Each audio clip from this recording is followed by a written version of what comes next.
as an artist, as a photographer, a painter, a filmmaker, a director. I mean, you wear a lot of hats.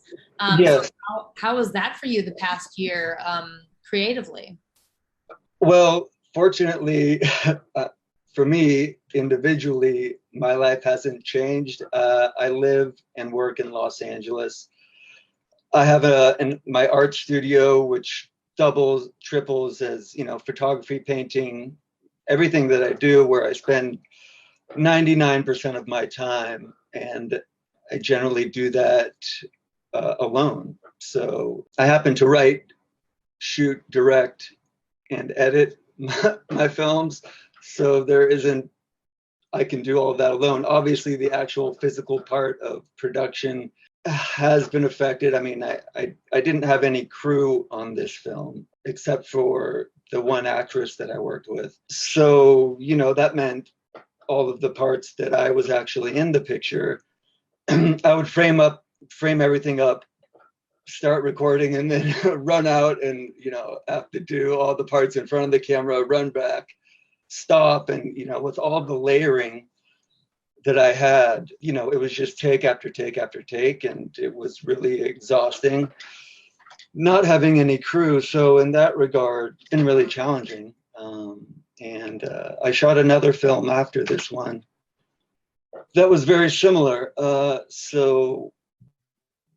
there's different people think differently of what's going on with everything. So some people are comfortable working and other people really don't want to be in an environment where, where a production's going on. So the physical production has been really challenging.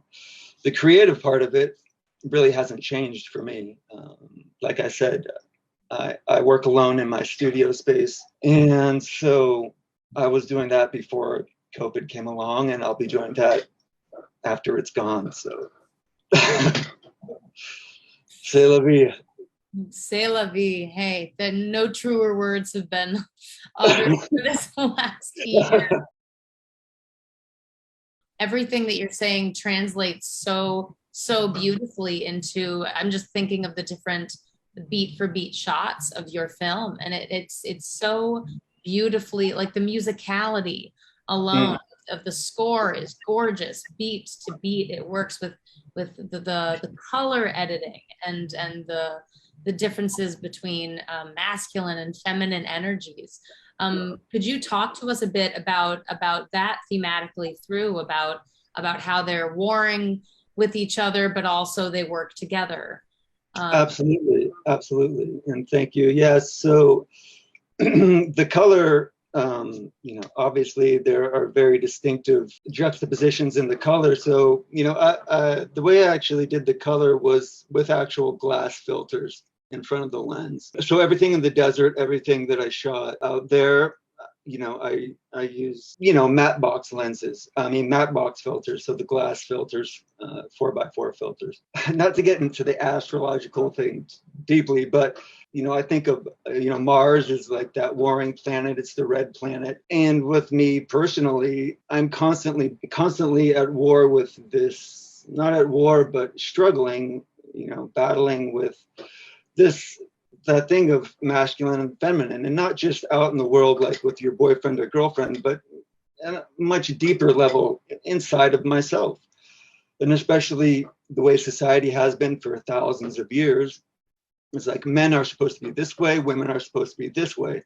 And in both men and women, we've, completely tipped the scales where men are all like the men in society have completely lost the feminine side of themselves, and the women have lost the masculine side of themselves. And in an ideal situation, I think finding that equilibrium within is, instead of, I don't want to ramble, getting into a relationship, you expect your partner to fulfill all of these aspects that you're missing within yourself.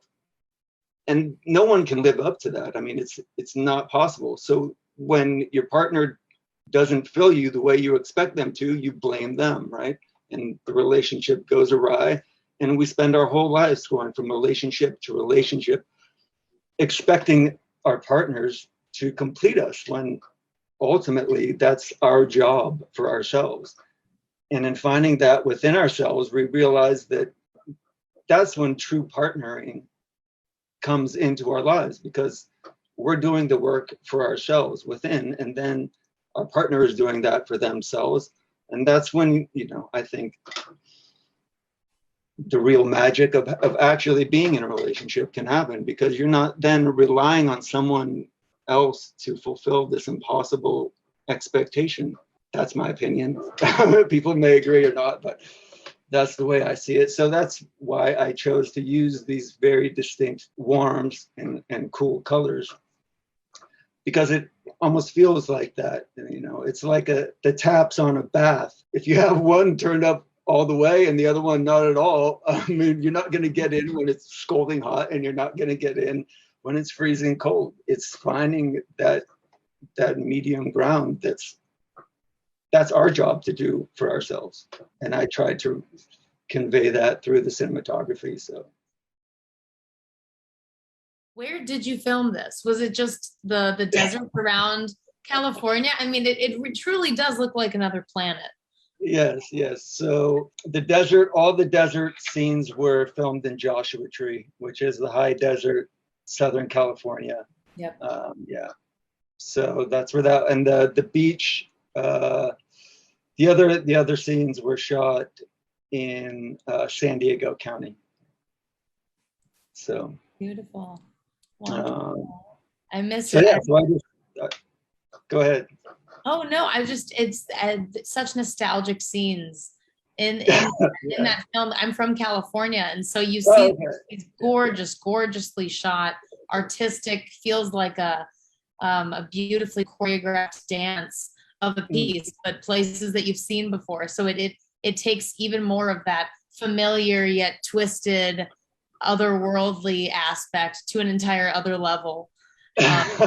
For me personally, but thank you. Yeah, no, I'm really glad to hear that. Yeah, I drove up to Joshua Tree and spent a week there, and every morning I would go out and I just loaded up my camera and my equipment, and I would drive all around Joshua Tree, and I would see what I wanted, and I would set up the camera, and then I just shot from dusk till dawn, literally, and I did the best that I could by myself, So.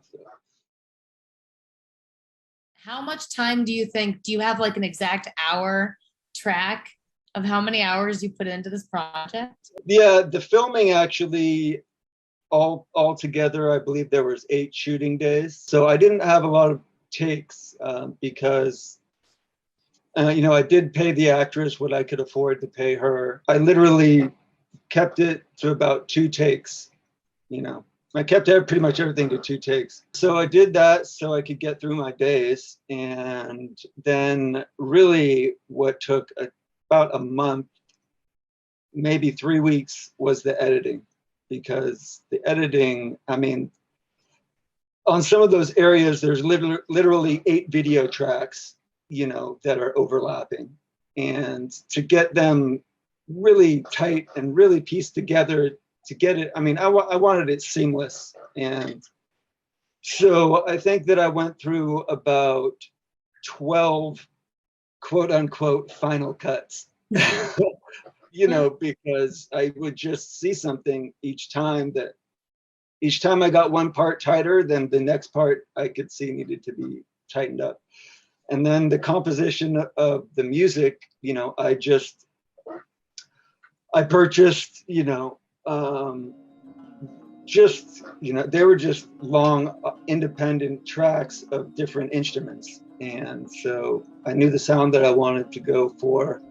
My father was a musician. I grew up playing the guitar. So, I mean, I'm familiar with music. So I just pieced together the instruments that I wanted.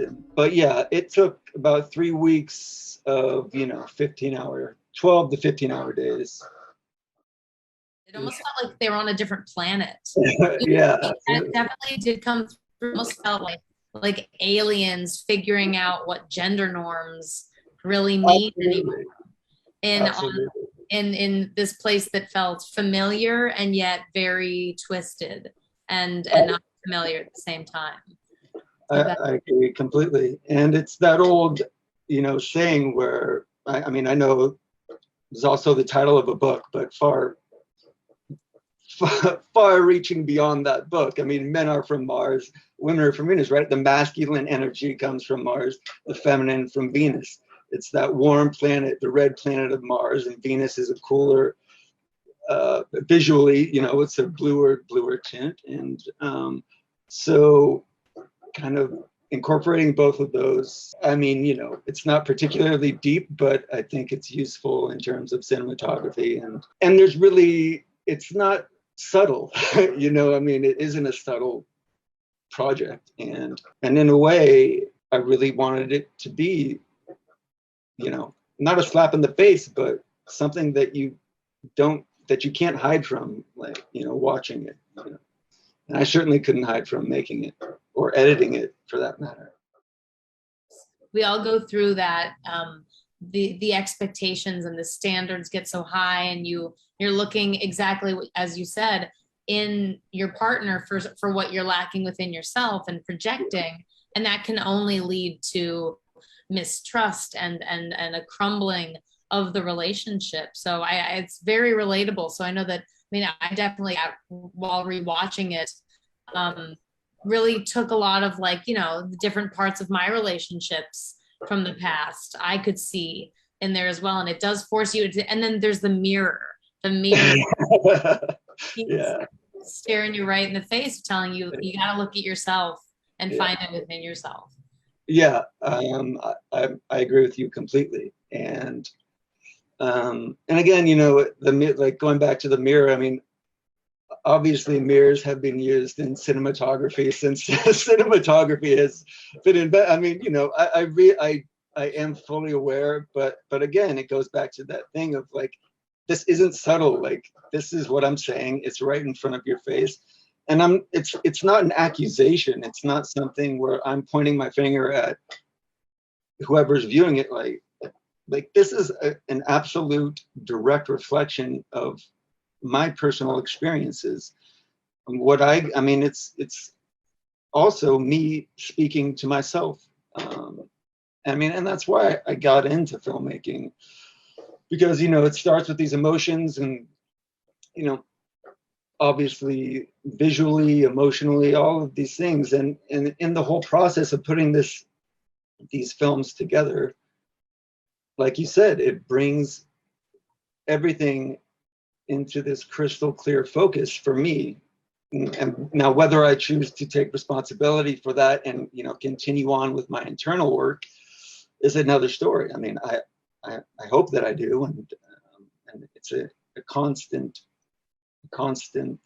back and forth, and something that I'm sure will go on the rest of my life. But in making these projects, it's each one that I go through and complete, I feel like I'm taking, these massive strides in my personal growth. And honestly, I just hope that it resonates with other people, even if it scratches the surface for someone and they maybe don't realize it instantly. Well, maybe something further down the line will scratch a little deeper, and so on and so forth. I mean, that's, in my dream of dreams, I mean, that's the way that cinema worked for me.